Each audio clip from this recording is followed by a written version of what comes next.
അപ്പോൾ എന്താണ് ഈ റെസിസ്റ്റൻസ് ട്രെയിനിങ്? റെസിസ്റ്റൻസ് ട്രെയിനിങ് എന്ന് പറഞ്ഞാൽ ഒരു ഫോഴ്സിൻ്റെ അഗെയിൻസ്റ്റ് നമ്മൾ എക്സസൈസ് ചെയ്യുന്നതിനാണ് നമ്മൾ റെസിസ്റ്റൻസ് ട്രെയിനിങ് ആയിട്ട് പറയുന്നത്. അപ്പോൾ ഈ റെസിസ്റ്റൻസിന് നമുക്ക് എന്ത് യൂസ് ചെയ്യാൻ പറ്റും?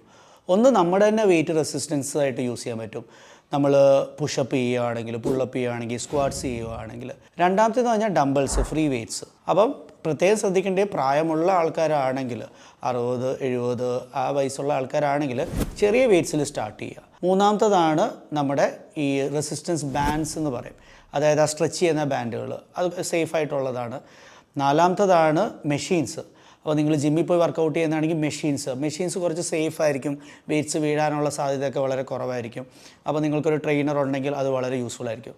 ഇനിയിപ്പോൾ നിങ്ങൾ ജിമ്മിലൊന്നും പോകുന്നില്ല, വീട്ടിൽ അങ്ങനെ ഡംബിൾസോ ഇതൊന്നും ഇല്ലെങ്കിൽ തന്നെ നിങ്ങൾക്ക് സാധാരണ വീട്ടിലുള്ള സാധനങ്ങൾ വെച്ചിട്ട്, വാട്ടർ ബോട്ടിലാകാം, ബാഗാകാം, അങ്ങനെ പല കാര്യങ്ങൾ വെച്ചിട്ട് നിങ്ങൾക്ക് നിങ്ങളുടെ മസിലിന് റെസിസ്റ്റൻസ് ട്രെയിനിങ് കൊടുക്കാം. അപ്പോൾ പ്രായമുള്ള ആൾക്കാരാണെങ്കിൽ ഈ വെയിറ്റ് എടുത്തുള്ള ട്രെയിനിങ് ആഴ്ചയിൽ ഒരു 2 തൊട്ട് 3 തവണ വരെ ചെയ്യാം. അതിനൊരു പ്രശ്നമില്ല.